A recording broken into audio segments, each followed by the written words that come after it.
Okay, it's going to be a review of the Owen Hart tribute show. This actually took place on Raw on May 24th, 1999, the day after Over the Edge. I actually will touch very briefly on Over the Edge.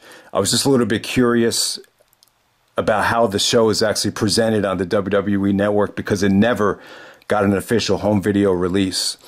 But yeah, you know, I thought this would be a good time to touch on Owen Hart. You know, we're at the 23rd anniversary of his passing away at the pay-per-view. He actually passed away on May 23rd. And also AEW. You know, AEW is actually doing a Owen Hart Memorial Cup tournament with the men and the women. I'm not fully caught up in AEW, so I'm going to assume that the finals are going to be this weekend at the pay-per-view. So, yeah, I think it's great. You know, this hopefully they do Owen Hart's legacy justice, and you know, I'm even seeing guys with Owen Hart T-shirts at AEW shows. So yeah, it's definitely been great for Owen, and it's keeping his spirit alive. So yeah, just hopefully the finals comes off great, and you know, maybe. You know, they could do something really special with the finals to pay tribute to Owen. So I'm definitely looking forward to that. But yeah, we're going to go all the way back to this Raw tribute show. And then we'll touch on Dark Side of the Ring and, you know, what's been said on podcasts and documentaries with the stunt and everything. But I got to say, guys, this is without a doubt, you know, probably the most frustrating death in WWE or, you know, pro wrestling history. Because, you know, it wasn't self-inflicted. It's almost like he was forced. It almost feels like he was almost like forced into doing it. Ultimately, you know, Owen agreed to do it. But, you know, it's just when you hear about, you know, maybe this was, you know, trying to make a parody of what was going on with Sting coming down from the rafters. It just kind of, I don't know. I feel really negative about it. And, yeah, it's just such a shame. It really is. You just you feel really bad about it. But yeah, let's get right down to it. So the Raw tribute show, you know, they you know, everybody's out, you know, on the ramp. All the superstars are out there. You know, Vince, Stephanie, and Linda are pretty much at the forefront of it. Very similar to what they did with 9/11 and a lot of the other tributes with Eddie. But what really stood out here is just Stephanie McMahon. She's just crying her eyes out. You know, she cried harder than everybody. She was clapping harder than everybody. So, you know, take that however you want to take it. But that's what really stood out about that opening, you know, 10-bell salute to Owen Hart. And then we get a voiceover of Vince McMahon just paying tribute to Owen. Lots of Owen Hart collages and pictures of his career. I thought it was well done. I thought Vince did a good job with the voiceover there. And then, you know, it really is one of the more memorable shows, I think, in wrestling history. It's obviously it's a tragic show, but I think what really stands out about it is you just get to see, you know, real people just, you know, shedding their emotions. And, you know, it just felt like, you know, they lost a member of their family. And you could just feel like so much pain. You know, other people showed more emotions than others. But you know, it's just, it just showed you, you know, that this business where you're so used to seeing tension and guys trying to rip each other's heads off, and it's just a complete turnaround here where you're just seeing the gentle and soft, and you know, you're seeing these great hearts from these great performers just come out there, and that's what really stood out about it. And this is actually one of the, you know, when you go back to May of 1999, you know, I feel really disconnected with this time because I wasn't watching. I just felt, I don't know why. I just felt very disconnected from the business in 1999. I'm not going to say 99 was the worst year because obviously when we did the rewind and we went back to 99, I did state that the year had a lot of great things about it. It just wasn't the ideal year for the in-ring product, for if you love great wrestling. But yeah, when you go back to this show, it's the third highest rated Raw ever. I think if you go back to May of 1999, this is the best ratings that they've done. Like May of 1999 is probably the king of Raw television ratings. So I just wanted to make that point clear. But yeah, the show actually starts off with Jeff Jarrett actually defeating Test with the sharpshooter. Now, Brett was actually saying, Brett was not a big fan of this tribute show. He felt like it reeked of pro wrestling. It was like, what can we do to cash in on Owen's death and get that ratings? And, you know, I think he was very, he pointed out some of the suck it stuff shouldn't have been done on a tribute show. And I think you could even argue in this match, you know, Jeff actually does come out with Deborah. Deborah was, I thought she gave one of the best speeches here. You know, you could definitely feel her pain. And when she was actually looking for Owen, she was so used to, you know, tracking down Owen, and when he wasn't there, like, she just broke down. And so I thought Deborah was great here, but, you know, they kind of made her, you know, reveal her cleavage to Test to distract him. And then Jeff Jarrett actually hits Test with the stroke, and then he beats him with the sharpshooter. And, yeah, that's how the first match ends right there. So Jeff Jarrett, you know, I think that was a good way to start off the show, because Jarrett and Owen were like best friends at the time. You know, in some ways, Owen was really, you know, kind of like me at the time, just really not on board with the direction of the company, with the Attitude Era and the raunchiness of it, and was just kind of there, like, just to, you know, feed his family. Like, in some ways, and it also felt like Jarrett, you know, it's well documented, Jarrett had a legit beef with Austin, you know, at the time. I'm not going to get into it now, but, you know, that's kind of the, I think Jarrett and Owen, like, they had a lot of similarities. Like, they both had older brothers. They both had, both their fathers were wrestling promoters. So, you know, one's from Canada, one's from the South, but they still, like, had that friendship. They were a great tag team. So, yeah, without a doubt, I would say that the speech that really stood out the most here was Jarrett's. You could definitely feel his pain.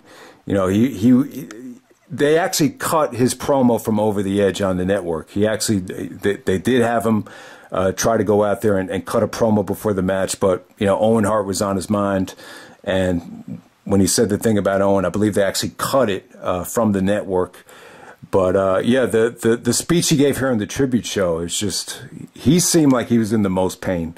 He just, you know, he totally ignored the fact that Owen was a wrestler, ignored the fact that he was the Blue Blazer, and just went out there and said, you know, he loved his family, loved his kids, and he was a great friend. And, you know, Jarrett even said, like, you got many acquaintances, but you don't have any friends. And, you know, he was one of the few guys that he could call a friend. So yeah, I got to say, Jarrett, man, he's actually from Memphis, and I know a lot of you guys associate me with the East Coast and New York and New Jersey, but, you know, my grandfather, Jim Sanders, he's actually from Memphis. He's actually from the South, and I could just see a lot of similarities between my grandfather and Jeff Jarrett. And man, I'll tell you. I even said it in the Sacrifice review last week, but this is just another example of Jarrett. You could just tell he's got a good heart. So Jarrett's speech really stood out to me. So if you haven't seen it yet, definitely check it out. But, you know, the rest of this show, a lot of the Russo finishes were just negated here. You just got a lot of squash matches, lots of nice and short and sweet, fun matches. I believe the Road Dogg and the Godfather, you had all the hose come out. See, that's another thing. You could definitely argue that, like, maybe you just don't do the hose thing on this show. But they decided to scrap the match and just have a beer and, you know, toast the memory of Owen. Thank God. I think that was the right call there. The Rock actually faced Val Venus in the main event. That was actually the very last match. So I'll just jump right to that now. So in The Rock's book, I don't know if anyone's really detailed better than The Rock in his actual book. Like, he got word of what happened with Owen at the pay-per-view, and he actually went up to Vince and said, you know, Vince, I got to go out there. I got to go out there. And Vince was like, all right, Rock, you could do what you want, but let me tell you something. Like, if you go out there, the people are going to react, and they're going to think this is a work. So it's your call. And then ultimately The Rock decided not to go out there because, you know, I didn't realize it until now. Rock was really close with Owen. You know, I believe they were both in the Nation of Domination. You know, Rock was very close with Brett and obviously very close with Owen. So, yeah, you could definitely tell, you know, Rock was pumped up, man. He cut a great promo, dedicated it to Owen, went out there. Very Goldberg-like match for The Rock. He basically does the rock bottom and the people's elbow within a minute to put away Val Venus. That's pretty much the last match on the show. I'm trying to think. Triple H actually defeated Al Snow. You got the two guys associated with Tough Enough 1. You know, Al Snow is the head trainer of Tough Enough. And, you know, what really stood out more than anything in that first season of Tough Enough is just how Triple H, you know, lectured those kids and just gave them a hard dose of reality. And so Triple H pretty much goes over Al Snow in a really fun, short and sweet match where Al Snow basically choreographs a backdrop and Triple H does the pedigree. But I'll tell you what, man. Triple H in China, you know, gave a speech about Owen, and it was great, man. I've never seen Triple H get this emotional, and it's funny because you know Triple H went through a lot of ups and downs with the Hart family. You know, on the Wrestling with Shadows documentary, he straight up lies right to Julia Hart's face about, I swear to God, I knew nothing. I swear to God, I knew nothing, but. You know, Owen's this member of the family, but it didn't even, you know, it didn't even matter what happened with Brett. You could definitely tell Triple H was devastated. You know, he said some really interesting things there about how this business brings out the worst in all of us, or it brings out the worst in everybody. But you know, it just really put over Owen, and you could tell, man. Triple H was. I've never seen Triple H get this emotional. You know, the Benoit tribute and the Eddie tribute, Triple H. It felt like he just knew Benoit and Eddie on a business level. He did say he respected Chris Benoit more than anybody else in the world, which is a hell of a compliment. But the emotion did not compare to this. I've never seen Triple H get that emotional before.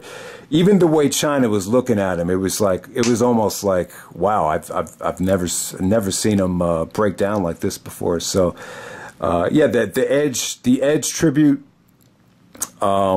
You know, that was really well done. So yeah, I think we've seen clips on documentaries over the years of this, but I think when you watch the full show from start to finish, you really start to feel like the pain that the whole locker room was going through at the time. So yeah, everything was short and sweet. There's no need to give you a match by match review here, and that was pretty much it. And the show actually ends with, ironically, it just ends with Austin coming out. And then they have Owen Hart. The backdrop that I'm using here, they just have it on the Titantron. Austin actually, you know, drinks a beer and toasts it to Owen Hart, and pretty much that's how the show ends right there. So, yeah, let me awkwardly transition to the Over the Edge pay-per-view.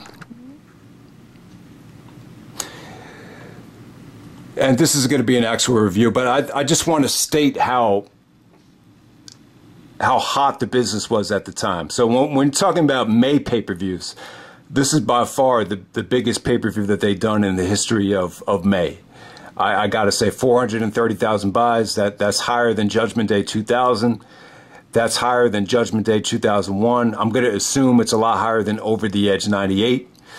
The attendance was 16,472. This was in Kansas City, Missouri at the Kemper Arena. And it's such a shame because the first couple of matches, man, the crowd was hot. It felt like they were on their way to having a really good show right here. First match on the show was actually Kane and X-Pac taking on D'Lo Brown and Mark Henry. You know, they got 15 minutes, and I thought, you know, everything came off well. They got a great reaction. Then they had another hardcore match between Al Snow and Hardcore Holly. You know, so 2 matches in, I thought the show was actually really entertaining, really fun. So after that match, it was supposed to be the Blue Blazer actually taking on the Godfather. So Owen was actually going to come to the ring first as the Blue Blazer. So when Owen actually came down from the rafters, he was going to make a superhero-like entrance. Apparently, like, this was going to be a way to kind of mock Sting, you know, Sting's entrance in WCW. And, you know, apparently something went wrong with the snap. Owen actually did rehearse this during the day. I believe they asked him if he wanted to rehearse it a second time, and I believe he declined to it. So I'm not sure exactly how many times he actually did rehearse it, but it sounds to me like, you know, they asked him if he wanted to do it one more time, and he said no, he was cool with it. And if you watch the Dark Side of the Ring episode, it definitely looks like they switched it in terms of, you know, the actual release of it. Like they wanted, they were a little bit, you know, they thought it was a little bit corny, some of the rehearsals, and then they wanted it to be more of a quick and sudden release. And so there was actually an equipment malfunction, and Owen actually, you know, fell onto the ropes, I believe. And yeah, even a section of the ring, like Jeff Jarrett is even saying, like he could tell, like one of the corners of the ring was like all messed up, and you could just tell like something hit it really hard, and you know it just was an unsafe ring to work on. But Owen actually was stretchered out after having some really bad internal bleeding, and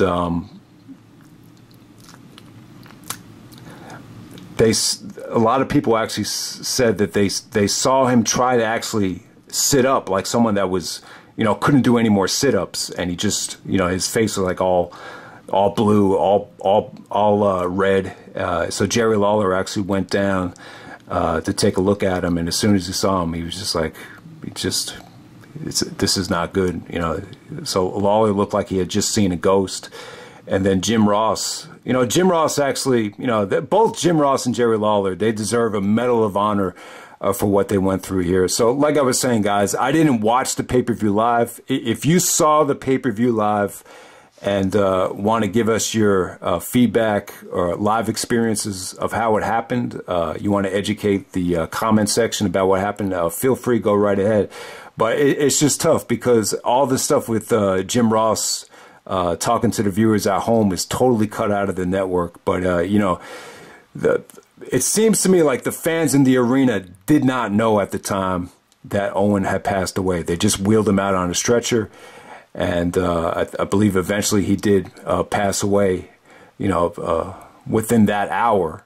But at the time, no one in the arena really knew the extent of the injuries aside from the people at home. So Jim Ross actually just got on the on commentary and got word when Owen Hart passed away. And Kevin Dunn, I believe, ordered them to continue the show.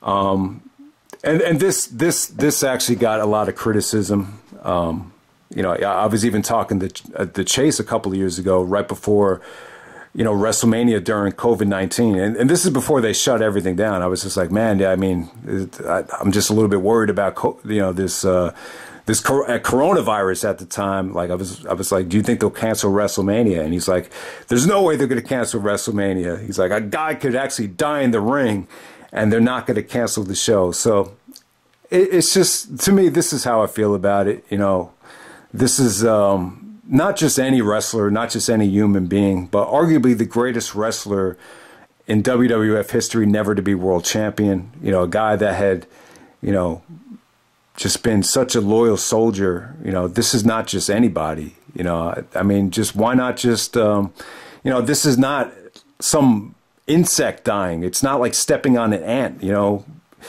there comes a time where, you know, I just feel like you gotta,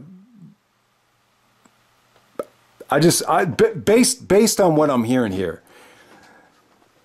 Jim Ross feels like they should have canceled the show. So Jim Ross is someone that was there when they had the power outage and they rescheduled the Beware of Dog pay-per-view. This is a guy that is vice president of talent relations.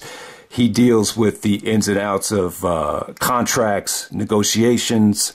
I'm sure he's in tune with, you know, the pay-per-view providers and the money that goes along with that. So if Jim Ross is saying that they could have canceled the show, then I think you gotta cancel it. What really puts a bad taste in my mouth is it just kind of reeks of the fact that they didn't cancel the show. And when you look at the stunt that went wrong with Owen, it just feels like, you know, because we're in the middle of a WCW war, you know, Vince always had this attitude that you want to promote what was advertised. I don't know, man. It's just a bad look. I just don't like Vince's, you know, he actually said to the woman in the press conference, I don't like your tone. Well, I hate to say it, guys. I don't like Vince's tone in that press conference. You know, in some ways, someone actually said this, that Vince's like persona, it kind of mirrors like what's going on with the product at the time. And so to me, like, I look at 1999, like if I were to create a person that was WWF in 1999, it'd probably be the worst person out of all the WWF years. So if Vince kind of was like a mirror of the product of 99, like I just don't think this was the best version of Vince McMahon. I think he was so ingratiated with the Monday Night Wars and trying to get that, you know, those ratings and continuing the storyline. This is in the middle of one of the most controversial and layered storylines that the company ever had, you know, with the whole Ministry of Darkness and Vince being the higher power. And maybe his mindset was he didn't want anything to fuck up the rating and the storylines. But I don't know. I'm just of the mindset, no, that they should have canceled the show. I really think they should have. Now, this is the interesting thing here. It's like when you watch the show back, I mean, it definitely lost some momentum. It definitely lost like a lot of that crowd reaction. But I don't know if you want to attribute it all to the accident. But man, like if you're Jerry Lawler and Jerry Lawler and Jim Ross on commentary, it's like, how the hell did they pull this off? This is one of the most remarkable feats that any talent's ever had to do, to call the rest of the show and just act like the show's going on. It's amazing that they did it. I thought they did an amazing job. I mean, Jerry seemed a little bit quiet compared to Jim, but you know, Jim Ross just did, you know, he just tried to do the best he could, and I thought he did a good job, man. And it could not have been easy. The funny thing about this show is, you know, you got Undertaker and Austin in the main event. They actually do a title change. So the funny thing here, it's another ironic thing. Vince is actually selling an ankle injury the whole night. And it kind of brought back memories. Like when the Benoit situation happened, Vince was trying to sell his death. He was trying to sell the fact that he had passed away and died. And it's not as extreme here, but Vince is selling an ankle injury, you know, the whole entire show. And it's just not it just wasn't a good look. You know, Vince's interference in the main event, it didn't look good. He comes out there with the, you know, the black wife beater on, trying to show off his muscles and all that stuff. So ironically, Vince is actually technically a face on this show, trying to help Austin win the belt. That's where we are in 1999 here. You know, the finish actually features Shane McMahon as the referee in a quick finish as Shane actually shoves Vince into Austin and Taker schoolboys him for an ugly looking schoolboy in a very fast count. So Taker and Shane actually celebrate with the Smoking Skull title. Yeah, very slow Undertaker match right here. You know, who really cares about the match though? But the fact that there was a title change after the Owen incident, it kind of puts a bad taste in the mouth. On top of that, you know, the show did very well, and it doesn't surprise me. You got a stacked double main event here. Rock and Triple H, you know, had a pretty nasty looking match here. Lots of good selling here. The Rock actually was selling a broken arm with a cast. Triple H took some vicious chair shots. I mean, it was brutal stuff. Not a pretty match, not the prettiest Rock and Triple H match. Did end in a disqualification, but you know, I thought both of those guys did a good job considering the circumstances. A lot of the show after the Owen incident was just very tough to actually sit through. It definitely felt like a lot of the audience knew that something was up. I'll definitely say that. So that's pretty much it with Over the Edge 1999. So that's pretty much it, guys. I mean, any final thoughts? I didn't get to see the Dark Side of the Ring episode.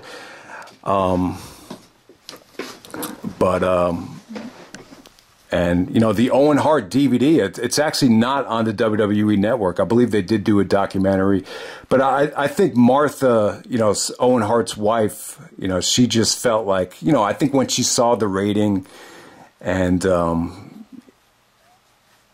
you know, I think she just felt like it was definitely negligence on Vince's part not to ensure that they had the most adequate, you know, riggers available. You know, I think you know, I think what makes it look bad is when you see Shawn Michaels coming down from the rafters of WrestleMania 12 on the WrestleMania behind the story of WrestleMania DVD. You actually see Vince actually, you know, he actually does the stunt as well in rehearsals just to prove to Shawn that, you know, there's nothing to worry about. So I think when you know that Vince is going out of his way to make sure his top star is safe, and he doesn't do the same thing for Owen, you know, maybe it's just a black eye for Vince McMahon in that situation. But, you know, accidents do happen though.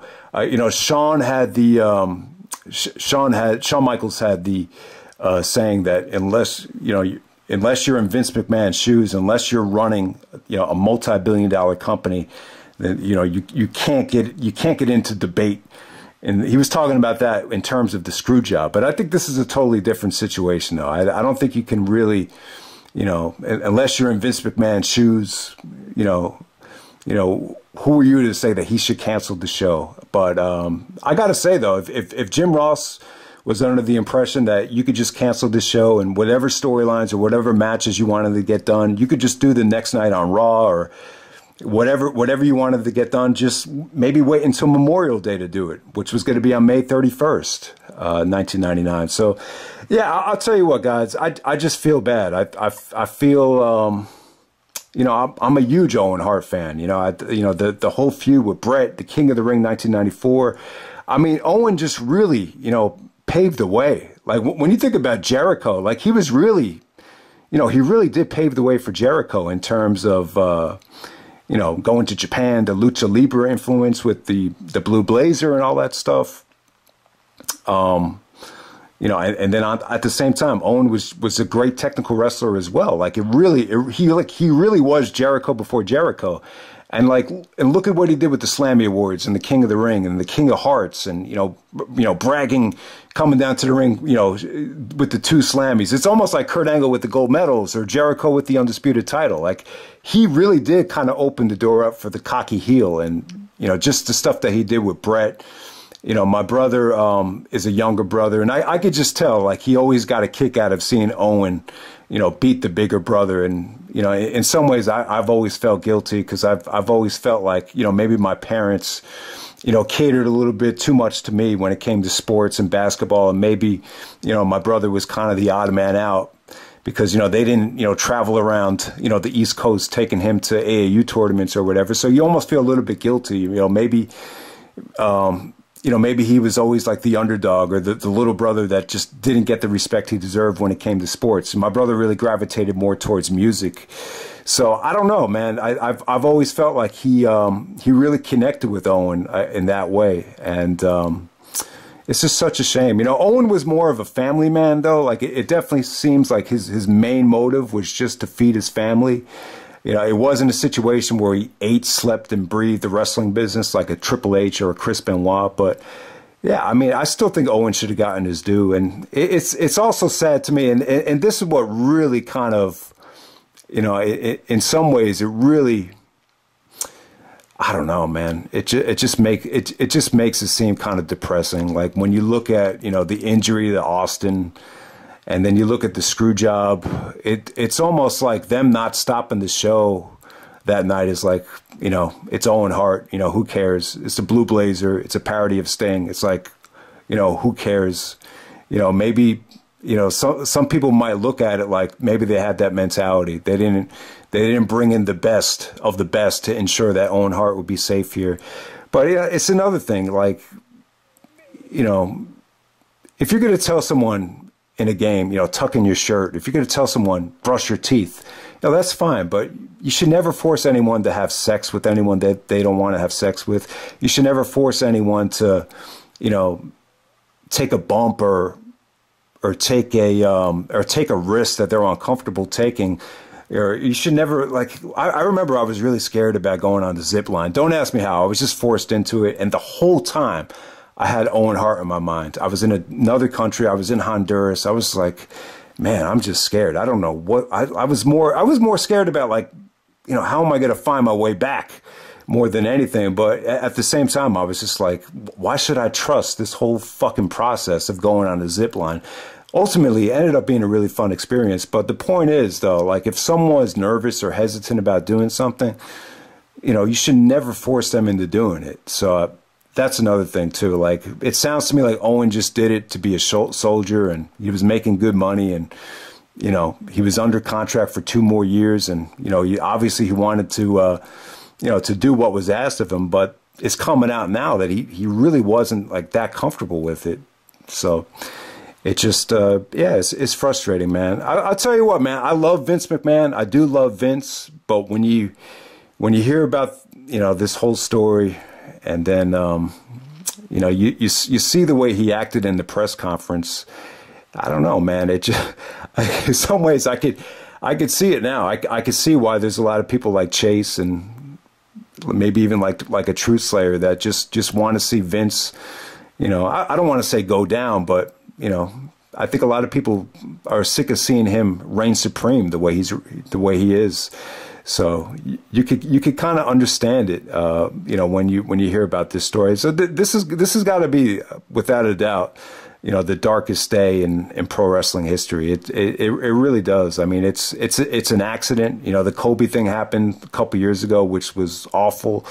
But this was just as tragic. And I do, some ways I do feel guilty. Like, if you didn't watch that pay-per-view live, then I don't know if you could really feel like the impact of what happened, because I never watched the pay-per-view. I'm never going to be able to go back in time and watch the real thing, you know, transpire the way it transpired. So if you watched it live and experienced it live, you definitely can firsthand really, you know, have a legit, you know, opinion on what happened that night. So that's pretty much it, guys. It does suck.